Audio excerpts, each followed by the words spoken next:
최근 AI 기술이 발전하면서 좋은 점도 정말 많아졌지만 우리 삶에 위협이 될 수 있는 우려도 커지고 있습니다. 같은 생각을 한 걸까요? 애플 최고 경영자 팀 쿡과 오픈 AI의 CEO 샘 알트먼이 미국 국토안보부 장관과 회동을 가졌습니다. AI 기술의 발전과 관련된 사이버 공격을 비롯한 보안 분야 강화 등 다양한 사안에 대해서 논의했는데요. 특히 알레한드로 마요르카스 국토안보부 장관은 이들 외에도 챈타누 나라옌 어도비 CEO와 다리오 아모데이 엔트로픽 CEO와도 회동을 가졌는데요. 알레칸드로 장관이 미국을 대표하는 빅테크 기업은 물론 AI 기업들의 CEO를 만나는 것은 국토안보부가 AI의 안전한 사용에 장애물이 되는 잠재적 위협, 사이버 보안 위협 등의 문제를 해결하는 핵심 조직이기 때문으로 보입니다. 조 바이든 미국 대통령은 지난달 30일 국회 입법에 앞서 생성형 AI 관련 규정을 담은 행정명령에 서명한 바 있죠. 해당 행정명령을 통해 미국 정부는 AI 안전과 보안에 대한 새로운 표준을 만들어 혁신과 안전을 확보하고 미국의 AI 기술을 발전시킨다는 구상을 제시했습니다. 특히 국토안보부 장관인 알레한드로 장관이 AI 기술 안전보안위원회 의장도 맡게 됐고 오픈 AI와 같은 대규모 AI 모델 개발사들의 안전 테스트 결과를 국토안보부 등에 공유하도록 한 만큼 이번 회동에서 관련된 내용이 상세하게 오고 갔을 것으로 보이네요. AI 기술이 발전하는 만큼 개인정보를 보호하는 기술 그리고 윤리의식도 함께 발전해야 할 것 같습니다.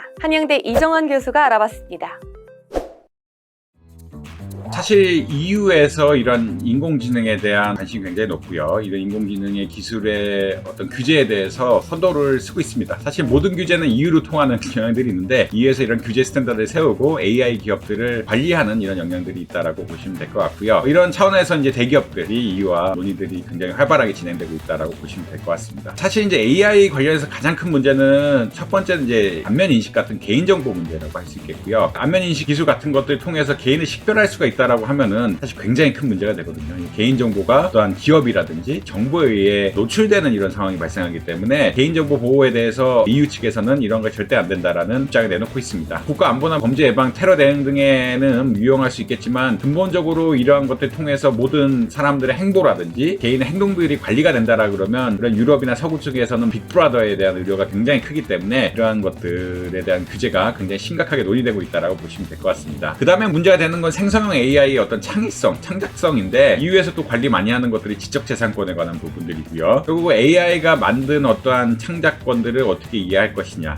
지금 생성형 AI라고 해서 기존의 것들과 AI가 가상으로 만든 것들을 융합해서 답안을 내놓는 체제를 만들고 있는데 실제 저작권과 다른 저작권들의 구분이 굉장히 어려워지는 상황들이 발생을 하게 됩니다. 이미지 트레이닝에서 새로운 걸 만들면 그것에 대한 저작권 역시 굉장히 애매한 문제라고 보시면 될 것 같고요. 그렇기 때문에 이런 저작권을 보호하기 위한 생성형 AI에 대한 규제들이 좀 나와야 되는 것들이 아니냐라고 많이 이야기를 하고 있습니다. 결국은 보안의 문제, 개인의 어떤 정보 관한 문제, 기업들이 이제 AI 기술을 바탕으로 해서 정보를 함부로 쓸 수 없게끔 하는 이런 것들이 문제가 될 것 같고요. 사람들이 할 수 있는 어떤 지적재산권의 보호 이런 역시 굉장히 중요한 방향이다라고 아마 이해하시면 될 것 같습니다.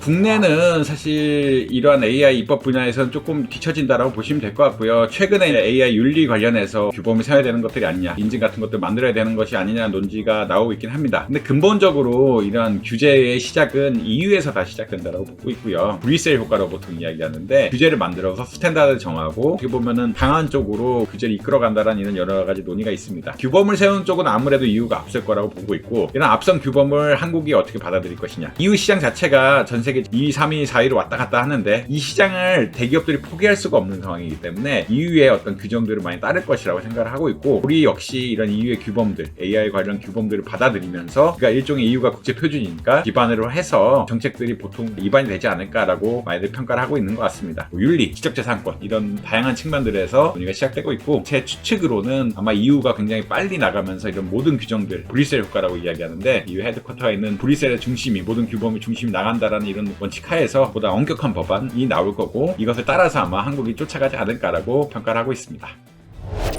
오늘 덕으로에서 준비한 소식 어떠셨나요? 더 자세한 내용이 궁금하시다면 덕으로 홈페이지와 유튜브 구독을 통해 만나보시기 바랍니다.